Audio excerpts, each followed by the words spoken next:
What is the greatest poop show that you've ever witnessed? Viewers Edition. Story 1. Everyone has that white trash branch of family. And I was like, oh yes, I know where this is going. Also, though, it's why I'm not having a big wedding, ever. I'm just going to court and signing papers. I ain't wasting money on wedding BS. I don't like how the Korean family didn't say what it was. Like, if I was there, I'd immediately not eat it after hearing that. Sounds like a green card story, though, to be honest. So story number 9 from the original video. Do all electronic shows go like that? I don't know why they're so intent on doing drugs when the new year was already over and we knew Y2K wasn't happening. No reason to OD anymore in fear. What makes me mad is how when the poster told everyone to meet somewhere if stuff goes down, and they laugh at me. At least they listen, but still. Mom stuff, like said, is usually correct and should be listened to. Story 11 is what happens when you live in a house of traditional values and you don't listen to them. It's obvious he was taught to get married first, then have kids, but he messed up and he knows it, so he tries to fix it by getting married and fast. So of course the wedding is going to suck.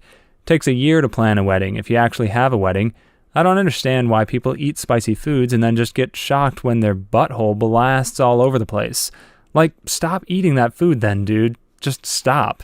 It's like the episode of South Park when Cartman talks about Chipotle making him poop the blood, and Kyle is like, well then stop eating it.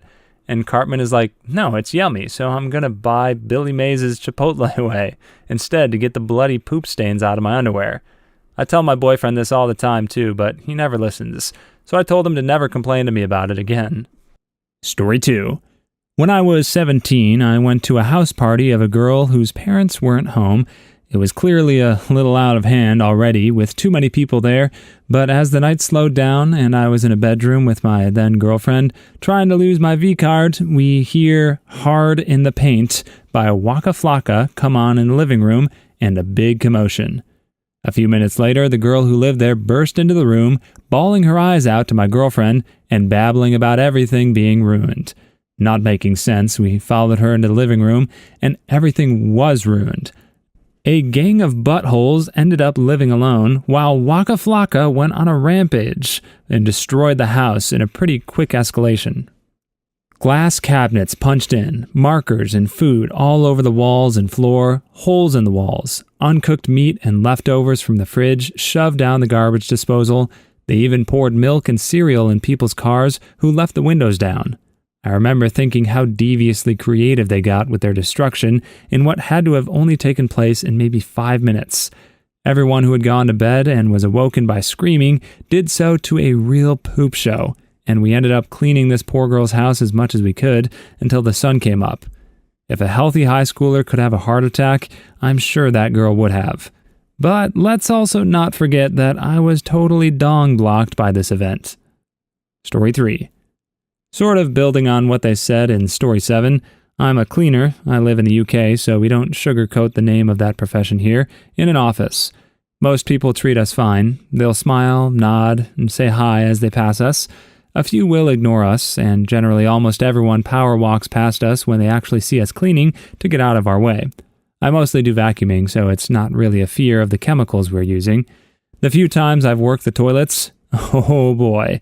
Nothing like in these stories, but while the male toilets are generally in good condition, there seem to be a lot of women that don't understand that their period blood can and will get under the toilet seat if they're not sitting correctly or whatever.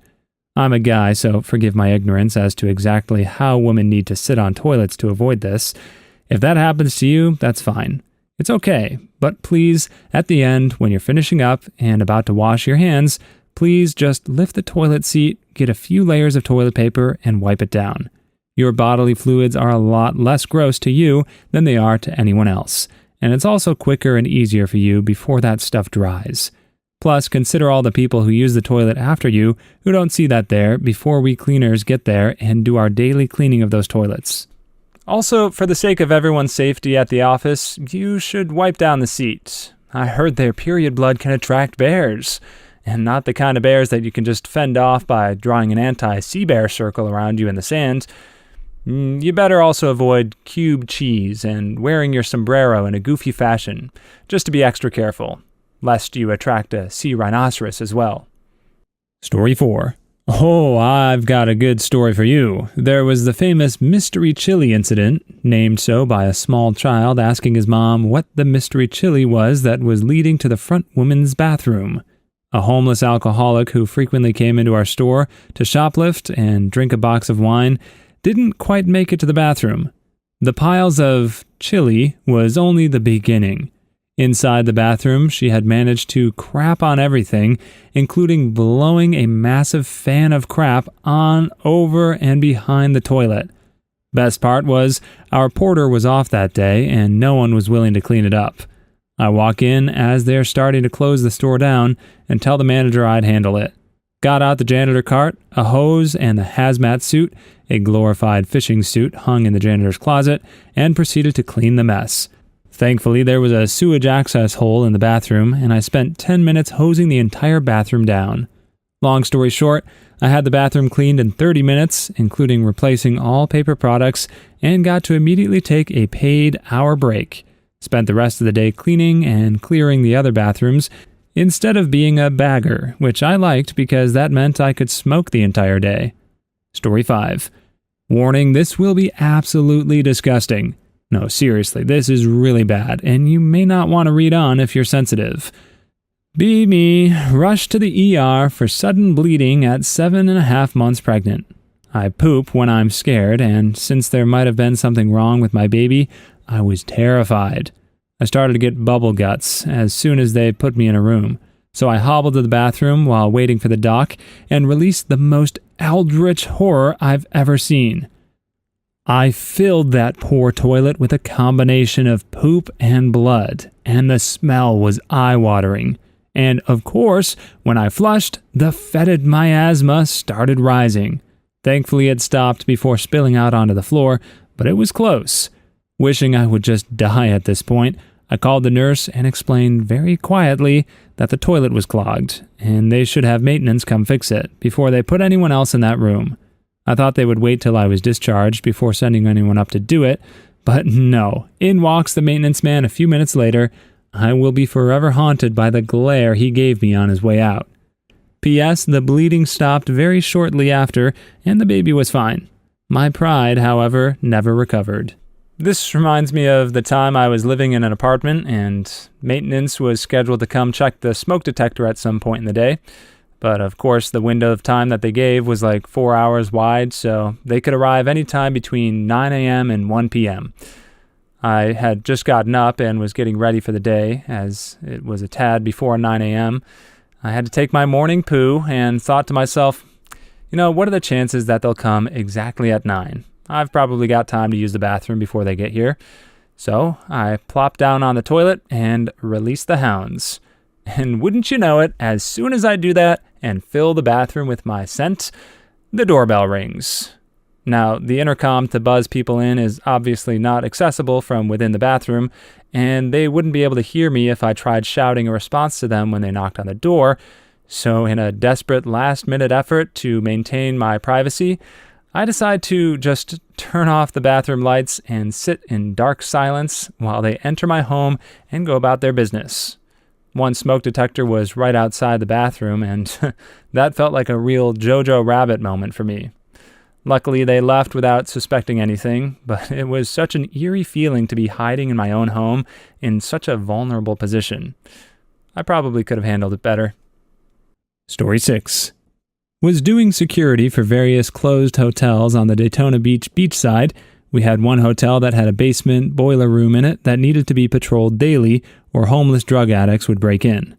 I usually work the weekday shifts, and this particular day, I came in after not being on site for about 4 days, asked the guy I was relieving how the weekend was, and if anyone was caught in the basement. He gives me a look that tells me no one told him about the basement. Sure enough, we entered into the small circular stairwell, and the smell alone said we had a problem. Inside was around 50 to 75 homeless druggies passed out everywhere. We bolted up the stairs, barricading the door. Then I ran to the side of the building to secure the basement door. In the end, police show up and bring 2 prison buses to escort everyone out. The basement was covered in puke, pee, and crap. Thankfully, they started a demo on that building the next day, but watching several people in a sea of passed-out drug addicts sitting up like zombies crawling out of the grave will never leave my memory. Story 7. The EDM show story reminds me of another story I had. There used to be this rave in Atlanta called Kingdom every 6 weeks. It was made out of this old, huge entertainment place with bars, roller rinks, bowling alley, inflatable obstacle course, and arcades. It was awesome for a time, but eventually went downhill, and one of the last times I went was pure chaos. The drug connections had gone bad, dealers replaced them with scumbags, and someone was giving out bad acid to everyone. It was so out of hand, I personally saw 5 people have seizures or get wheeled out by the ambulance. Halfway through the night, there were swaths of police armed with shotguns swarming the rave. All of our friends had left, but me and my friend had already taken our shrooms and had nothing to get in trouble for, so we just stayed and waited it out until we could drive home. They ended up closing it down 2 hours early and saying over the microphone, "Some butthole has been selling kids toxic acid." We spent the last 2 hours tripping out in my car before I could drive home. Story 8. The author of Story 1 sounds like an elitist prick.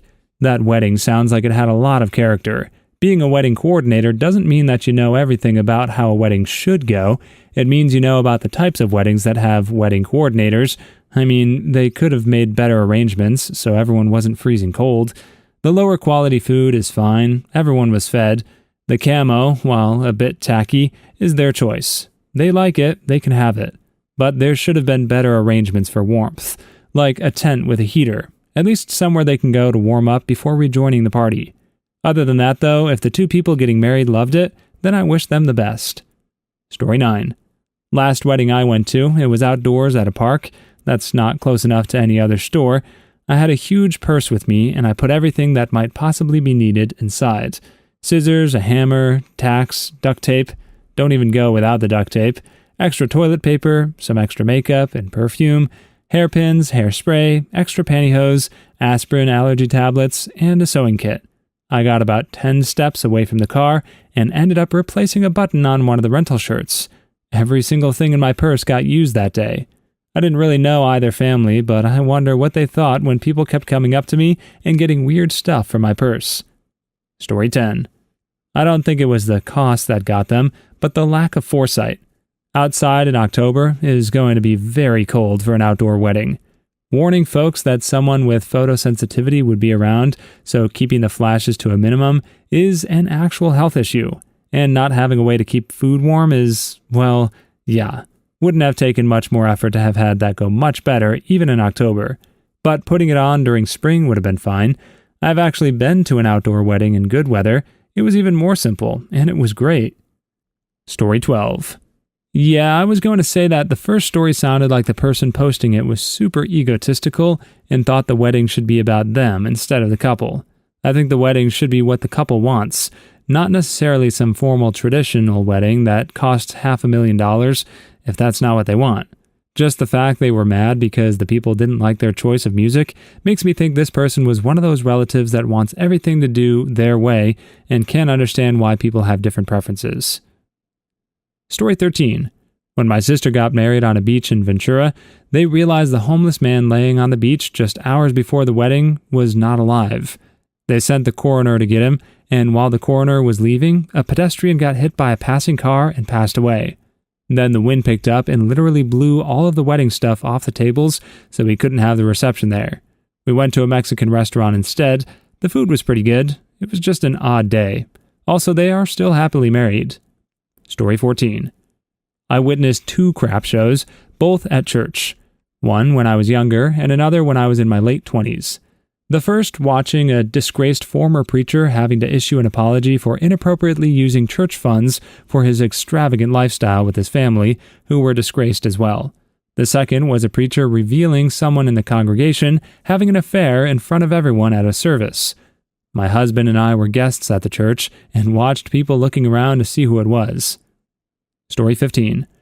I went to an eye doctor with my grandpa and mom.